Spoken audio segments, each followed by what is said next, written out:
Hello friends, welcome to our channel crypto with Vishal. आज की video में बात करेंगे गाइस बिटकॉइन के बारे में, बिटकॉइन स्पॉट ईटीएफ के वॉल्यूम के बारे में, एक वेल्स के बाइंग का बड़ा अजीबोगरीब डेटा जो है वो यहाँ पे है, उसको डिस्कस करेंगे।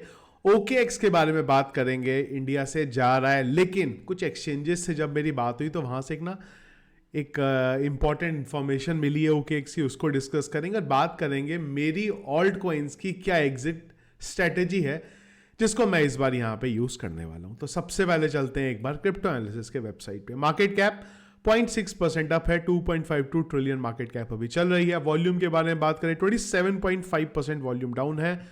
इनफ्लो की बात करेंगे, रात 12 बजे से अब तक दो इन्फ्लो के डेटा देखने को मिले, 2247 BTC के, और कल के दिन देखने को मिले थे 4413 BTC का total inflow. Fear and greed index grid में है, जो कि बहुत अच्छी बात है। जब भी एक्सट्रीम ग्रिड की तरफ हम जाते हैं माहौल कई बार खराब देखने को मिलता है। 75 में है। अगर हम लोग बात करेंगे पिछले एक घंटे के सेंटीमेंट्स की, वो है बाई की तरफ। Heat map BTC 0.51% down, Ethereum 1.27% up अभी यहां पे चल रहा है। लिक्विडेशन की बात करेंगे पिछले 24 घंटे के अंदर तो 64,000 से ज्यादा ट्रेडर्स लिक्विडेट हुए हैं और टोटल $169 मिलियन का पिछले 24 घंटे में लिक्विडेशन जो है यहां पे हुआ है। इसके अलावा मैं कॉइन ग्लास को एक्सप्लोर कर रहा था तो यहां पे एक बड़ी इंपॉर्टेंट मेरे को डेटा भी मिला है, तो मुझे लगा आपसे हम लोग डेली इस बारे में बात किया करेंगे। तो क्या सेंटीमेंट है यहां पे, अगर हम लोग देखें तो अभी भी 37% जो सेंटीमेंट है वो बेरिश है, 16% सेंटीमेंट यहां पे वेरी बेरिश है, 10% सेंटीमेंट यहां पे वेरी बुलिश है, 14% सेंटीमेंट यहां पे बुलिश है और 19% सेंटीमेंट जो है वो यहां पे न्यूट्रल है। तो अगर ज्यादा देखेंगे हम लोग 50% से ज्यादा जो है वो बेरिश और वेरी बेरिश में ही यहां पे आ रहे हैं। बिटकॉइन के बारे में गाइस बात करें, जब ये वीडियो बना रहा हूं, बिटकॉइन का प्राइस है 67,264।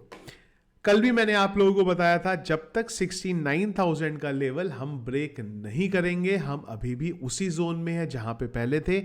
जो रैली हमें बिटकॉइन के प्राइस में देखने को मिली है, ये मिली थी FOMC की मीटिंग की वजह से, जब पॉवेल ने बोला है कि अगले 3 रेट कट आपको इस साल देखने को मिलेंगे।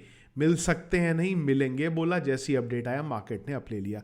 तो अभी भी मैं उसी लेवल को देख रहा हूं यहां पे। सपोर्ट वाइज बात करेंगे 63 से लेके 61,000 के बीच में सपोर्ट है, जहां पे पहले भी हमने काफी टाइम तक कंसोलिडेट किया था और लास्ट टाइम भी हमें उसी एरिया से यहां पे सपोर्ट मिला था। और सबसे इंपॉर्टेंट है हमारे पास 59,000 का लेवल कि वहां पे बिटकॉइन कैसे सपोर्ट कंफर्म करेगा। सेम तरफ अगर बिटकॉइन यहां पे 69,000 के ऊपर कैंडल क्लोज कर लेता है और स्पेसिफिकली अगर वीकली कैंडल यहां पे क्लोज कर लेता है तो आने वाले टाइम में हमारे लिए बहुत अच्छा जो है बिटकॉइन के प्राइस में मोमेंटम हमें देखने को मिल सकता है।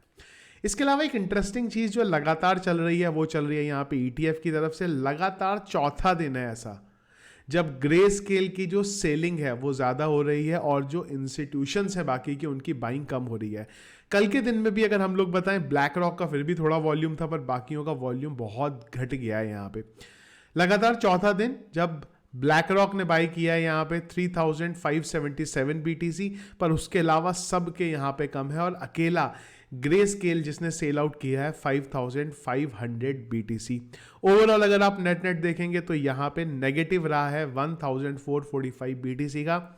20 तारीख को ये था 3,979 BTC का नेगेटिव, 19 तारीख को ये था 5,002 BTC का नेगेटिव और 18 को था ये 2,205 BTC का। तो लगातार 4 दिन ऐसे गए हैं पहली बार ETF में जब ग्रे स्केल जो सेल कर रहा है वो ज्यादा है और जो ETF बाइंग कर रहे हैं वो यहां पे कम है।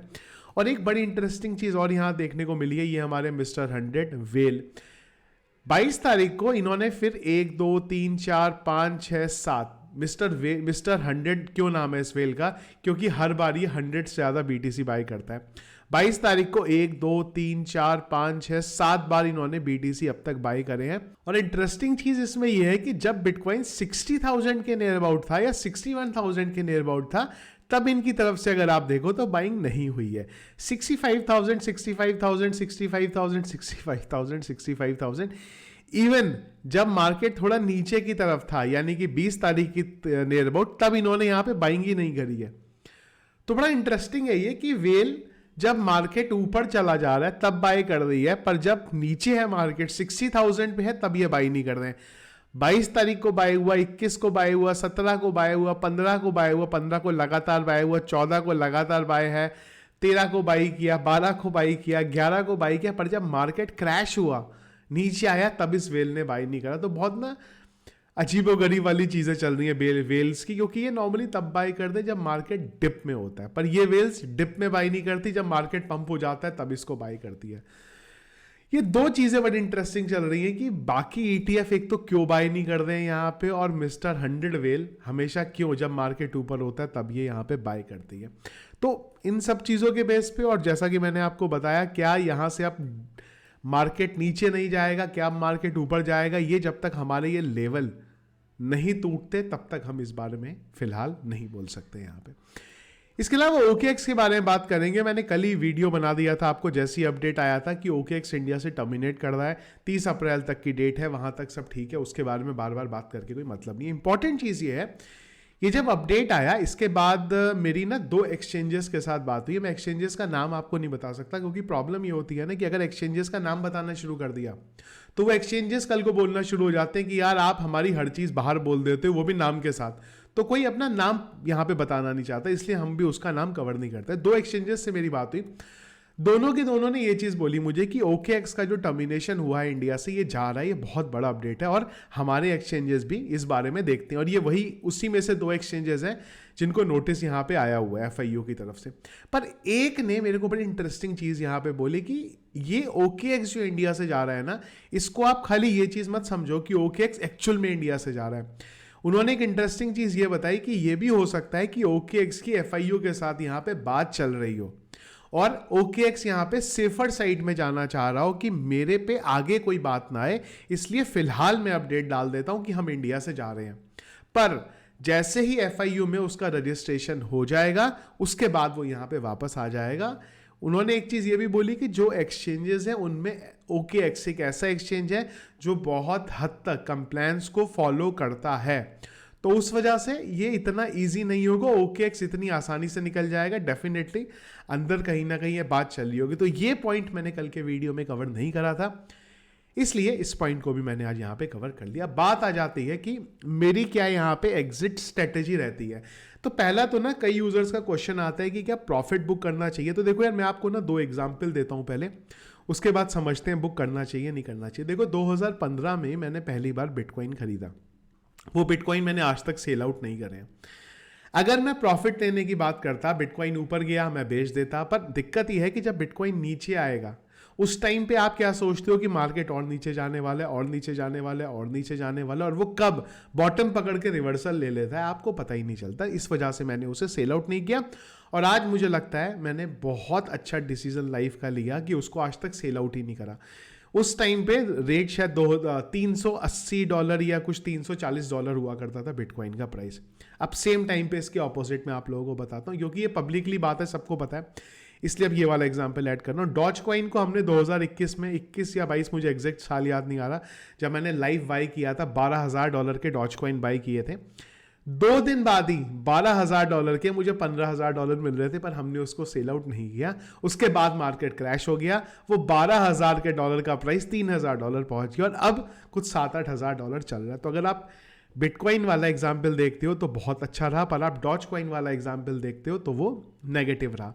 खैर, मैंने डॉज कॉइन को इसलिए सेल आउट नहीं किया क्योंकि मैंने 2020 में भी डॉज कॉइन को बाई किया, वो तो एवरेज प्राइस अभी भी मेरा बहुत बेटर है। यहाँ पे सिंपल सी चीज़ यहाँ पे ये है, एग्जाम्पल मैंने इसलिए दिया कि इससे आप लोगों को इजीली समझा सकूँ। जब आप प्रॉफिट बुकिंग की बात करते हो, अगेन ये मैं आपको मेरे अकॉर्डिंग बता रहा हूँ, क्या ये 100% सही होगा या गलत होगा वो मुझे नहीं पता, पर मैं जो करता हूँ वो आपको बता रहा हूँ। डिपेंड करता है प्रॉफिट बुकिंग आप किस प्रोजेक्ट पे इन्वेस्ट कर रहे हैं। अगर आप किसी मीम कॉइन पे इन्वेस्ट कर रहे हैं, आप किसी फंडामेंटल कॉइन पे इन्वेस्ट कर रहे हैं, पर आपको लगता है कि यार आज से 5 साल बाद इसका क्या होने वाला है मुझे नहीं पता, यानी कि बिटकॉइन के अलावा अगर आप किसी और में बात करते हो तो एक प्रॉफिट बुकिंग आप कर सकते हो। पर जब आप बिटकॉइन की बात करते हो, मेरा पर्सनली ये मानना है कि आप उसको होल्ड करके रखो। बार बार यहां मत जाओ कि आज बिटकॉइन क्रैश हो जाएगा, फिर नीचे चला जाएगा, बिटकॉइन $20,000 चला जाएगा, फिर हम उसको खरीद लेंगे। इस स्ट्रैटेजी पे मेरा मानना है कि बिटकॉइन पे मत जाओ, ऑल्ट कॉइन्स पे आप अगर जाना चाहो तो आप यहां पे जा सकते हो। एक और चीज जो मैं सजेस्ट करूंगा आप लोगों को, मैं अभी यही चीज को अप्लाई कर रहा हूं यहां पे, आप करना चाहे कर सकते हो, नहीं करना चाहे मत करिए। स्ट्रेटेजी क्या है वो मैं आपको बता रहा हूं। तो मैं इस बार ये कर रहा हूं, जिस भी प्रोजेक्ट में मुझे 2x का प्रॉफिट हो रहा है, मैंने उसमें जो मेरा इन्वेस्टेड अमाउंट था वो निकाल लिया है। एग्जाम्पल के लिए यहां पे लेट्स से मैंने आप लोगों को यहां पे किसी मीम कॉइन के बताया, क्यूलो के बारे में बताया था। अगर क्यूलो 2x हो गया, मान लो मैंने $100 क्यूलो में लगाया था, क्यूलो वहां से $200 पहुंच गया, तो मैं क्या करता हूं उसी टाइम पे $100 अपना बाहर निकाल लेता हूं। अब वो जो मेरा क्यूलो का ट्रेड है वो मेरा फ्री ट्रेड है। मेरा जो इन्वेस्टेड अमाउंट उस पर लगा था वो अब खत्म हो चुका है। यहां पे वो फंड मेरे पास आ गया और उस फंड को अब मैं क्या करूंगा, मैं बिटकॉइन में यहां पे मूव कर दे रहा हूं। तो मेरा ट्रेड फ्री हो गया और फ्री में मेरे को यहां पे बिटकॉइन मिल गए। अब वो प्रोजेक्ट के साथ में आने वाले टाइम में देखूंगा कि मुझे यहां पे क्या करना है। देखिए, मैं यहां पे लॉन्ग टर्म के लिए हूं, मैं 2029 के बुल रन की बात नहीं कर रहा हूं, मैं उसके आगे की बात कर रहा हूं। यहां पे जब तक मैं हूं तब तक मैं यहां पे क्रिप्टो में इन्वेस्ट करने के लिए आया हूं। तो मेरे लिए सिर्फ ये इंपॉर्टेंट है कि मैं ज्यादा से ज्यादा बिटकॉइन को एक्यूमुलेट कर सकूं, और इस केस में मुझे फ्री में बिटकॉइन मिल रहे हैं। अब आप ये भी बोल सकते हो कि यार आप तो एक तरफ बात कर रहे हो कि आपने सेलेस्टिया का एग्जांपल दिया, सेलेस्टिया $14 पे चल रहा है, आप बात कर रहे हो कि यार सेलेस्टिया तो $100 जाएगा, मुझे एटलीस्ट लगता है। तो जब आपको लगता है कि सेलेस्टिया $100 जाएगा तो आप बात कर रहे हो आपकी जो एंट्री प्राइस थी उसके 2x पे क्यों निकाल रहे हो, वो तो गलत हो गया यहां पे। तो देखो, मेरे लिए इंपॉर्टेंट है उस एसेट में इन्वेस्ट करना जो 100% सेफ है। यहां पे अगर मैं बिटकॉइन को किसी भी और क्रिप्टो करेंसी से कंपेयर करूंगा, वो मुझे उससे ज्यादा बेनिफिट देके जाएगा, पर वो रिस्की थोड़ा सा है। क्या 100% कोई मुझे लिख के दे सकता है गारंटी के साथ कि कोई क्रिप्टो करेंसी बिटकॉइन के अलावा रहेगी? हमने लूना का एग्जाम्पल देखा, पास में बहुत सारे एग्जाम्पल देखे, कोई भी फंड आ गया तो वो खत्म हो सकता है, बट बिटकॉइन रहेगा। तो मैं एटलीस्ट मेरे फंड को यहां पे सेव कर लूंगा कि अब अगर वो पर्टिकुलर ऑल्ट कॉइन में कुछ हो भी गया तो मेरा जो इन्वेस्टेड अमाउंट था वो निकल चुका है, और वो इन्वेस्टेड अमाउंट एक बहुत सेफ एसेट के अंदर आ गया, जो अगर कल को उसको हो गया यार फिर तो क्रिप्टो करेंसी जो है पूरी की पूरी यहां पे खत्म हो जाएगी। तो मैं इस स्ट्रेटेजी पे यहां पे जा रहा हूं। अब क्या आपके लिए स्ट्रेटेजी सही है नहीं है वो डिपेंड करता है कि आपका पोर्टफोलियो कितना है, आपने कितना अमाउंट क्रिप्टो करेंसी में लगाया हुआ है। तो आप अपने अकॉर्डिंग अपनी एक नई स्ट्रेटेजी बना सकते हैं जो आपको यहां पे सूट कर रही है। मेरे को सूट करता है सिर्फ एक चीज कि मेरा ज्यादा से ज्यादा पोर्टफोलियो बिटकॉइन के अंदर हो। वो इसलिए क्योंकि जब मार्केट में क्रैश आता है बिटकॉइन उतना नहीं गिरता, पर ऑल्ट कॉइन्स के यहां पे त्राहिमाम मच जाता है। और एक ऑल्ट कॉइन्स एक बुल रन में जो हीरो बना है वो अगले बुल रन में हीरो बनेगा नहीं बनेगा, वो अपना ऑल टाइम हाई भी लगा पाएगा नहीं लगा पाएगा, इसके बारे में नहीं पता है। तो कई बार हम लोग कई प्रोजेक्ट्स में अटक जाते हैं। यहां पे एप के अंदर मैं अटक गया, मैंने बाय कर लिया उसको, पर आज एप की हालत बहुत ज्यादा खराब है, पर मैंने छोटे अमाउंट में उसको बाय करके रखा है, पर नुकसान है उसमें। तो ये मेरी स्ट्रेटेजी है। आपकी क्या स्ट्रेटेजी है? कि आप लोगों को लगता है ये ठीक है, या आप लोगों को लगता है नहीं यार आपके अकॉर्डिंग स्ट्रेटेजी में थोड़ा चेंज अगर मैं कर दूं अपने हिसाब से तो मेरे लिए ज्यादा बेनिफिशियल हो जाएगा? एक बार कमेंट बॉक्स में बताइएगा। तो ये था गाइस हमारा आज का वीडियो, पसंद आया आपको इसको लाइक और शेयर जरूर कीजिएगा। चैनल में अगर आप नए हैं, फर्स्ट टाइम वीडियो देख रहे हैं, जरूर चैनल को सब्सक्राइब कर लीजिएगा। क्रिप्टो करेंसी मार्केट के बाकी रेगुलर अपडेट्स के लिए टेलीग्राम को नहीं ज्वाइन किया, जरूर ज्वाइन करिएगा, लिंक वीडियो के डिस्क्रिप्शन पे मिल जाएगा। Thank you friends.